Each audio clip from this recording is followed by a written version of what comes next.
Avant de développer ces titres, ce match historique qui se joue en ce moment même au complexe Mohamed V de la République démocratique du Congo. Les Lions de l'Atlas affrontent ce soir les Léopards en match retour du barrage qualificatif pour la Coupe du Monde Qatar 2000. Sa première visite au Maroc depuis sa prise de fonction, Anthony Blinken a été reçu par Nasser Bourita, le secrétaire d'État américain qui sera de retour en mai dans le Royaume pour le sommet de lutte contre le terrorisme à Marrakech, a affirmé lors de cette rencontre que le Maroc est un allié important pour les États-Unis, notamment pour son rôle stabilisateur dans la région.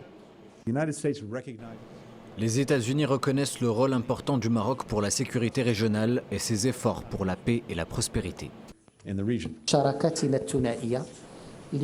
Pour que notre coopération bilatérale devienne une coopération exemplaire, forte de ses relations historiques, elle doit s'adapter aux défis internationaux et régionaux actuels. Concernant le dossier du Sahara marocain, Anthony Blinken a tenu à rappeler la position américaine vis-à-vis du plan d'autonomie et a réitéré son soutien à Stéphane de Mistura, l'envoyé personnel du secrétaire général de l'ONU au Sahara marocain.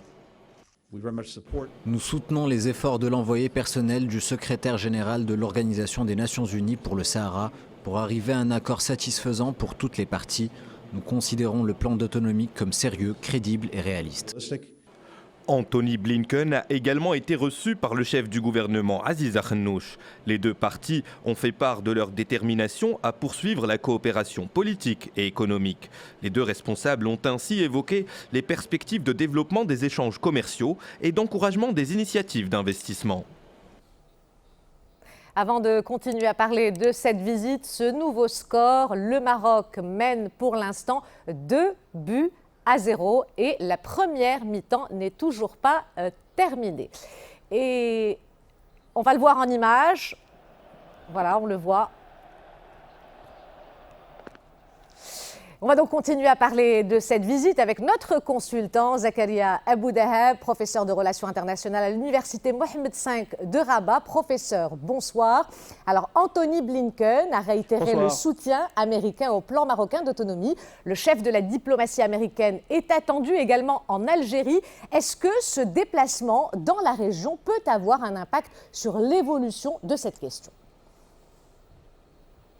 Alors, je crois que la vision américaine est régionale, voire continentale, parce qu'il y a le côté d'abord MENA, Moyen-Orient, Afrique du Nord. Il y a également la dimension continentale au niveau de notre continent africain.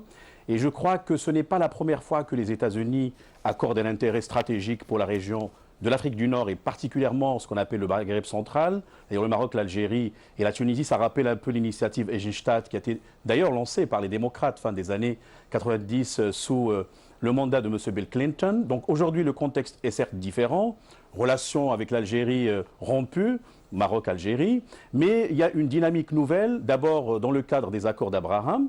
On a assisté hier à une réunion historique et donc on voit quand même qu'il y a un dynamisme qui est impulsé ou qu'impulse cette action américaine sur le plan diplomatique.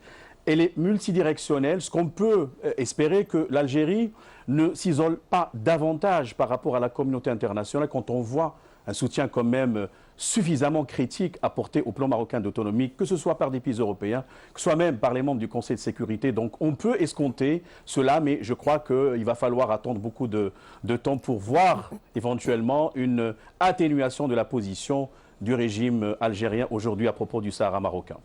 Professeur Zakaria Aboudahab, plusieurs dossiers de coopération bilatérale ont été abordés lors de cette visite. Comment est-ce qu'on peut qualifier aujourd'hui les relations maroco-américaines ?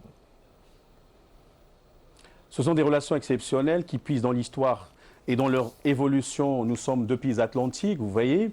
Et par ailleurs, on a assisté quand même au moins depuis peut-être 2006, date d'entrée en vigueur de l'accord de libre-échange liant les deux pays, d'ailleurs qui est exceptionnel au niveau continental. Mais juste avant 2 ans, en 2004, le Maroc a bénéficié du statut d'allié stratégique majeur des États-Unis hors OTAN. Par la suite, il y a eu l'institution de ce qu'on appelle l'Agence de partenariat pour le progrès, dans le cadre du Millennium Challenge Corporation. Et en 2013, il y a eu le lancement du dialogue stratégique et politique avec les États-Unis. Alors, ainsi que d'autres actions, un accord de coopération militaire, octobre 2020, et au-delà. Et surtout, on apothéose, on va dire, la reconnaissance américaine de la souveraineté entière du Maroc sur son Sahara. avec également en perspective énormément d'actions, que ce soit sur le plan économique, que ce soit sur le plan de la lutte contre le terrorisme, que ce soit sur le plan des opérations militaires conjointes. Donc on peut dire tout simplement qu'il s'agit d'une intensification, c'est une évolution, je dirais même une accélération qui certainement apporterait beaucoup de bénéfices stratégiques, que ce soit pour le Maroc ainsi que ses partenaires stratégiques. Professeur Zakaria Aboudahab, merci pour cette lecture et cette analyse. C'est un cadre régulier de coopération dédié aux questions de défense et de sécurité. L'initiative 5+5 Défense, sur haute instruction de Sa Majesté le Roi Mohammed VI, chef suprême et chef d'état-major général des Forces armées royales. Le Maroc, qui assure la présidence cette année, abrite jusqu'à demain la 34e réunion du comité directeur des pays membres de cette initiative. Le résumé des travaux de cette première journée avec Oussama El-Bkhali. L'initiative 5+5 Défense se réunit durant 2 jours à Rabat. D'après un communiqué de l'état-major général des Forces armées royales, cette rencontre a permis de faire un point de situation sur les projets initiés, de mettre à jour le plan d'action au titre de l'année en cours, ainsi que de préparer le plan d'action de l'année 2023 qui verra la passation de la présidence assurée actuellement par le Maroc au Portugal.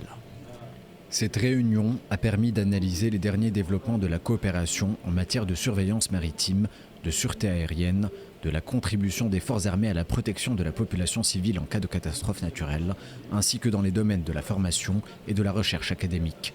L'initiative 5+5 Défense est composée de l'Algérie, de l'Espagne, de la France, de l'Italie, de la Libye, de Malte, du Maroc, de la Mauritanie, du Portugal et de la Tunisie.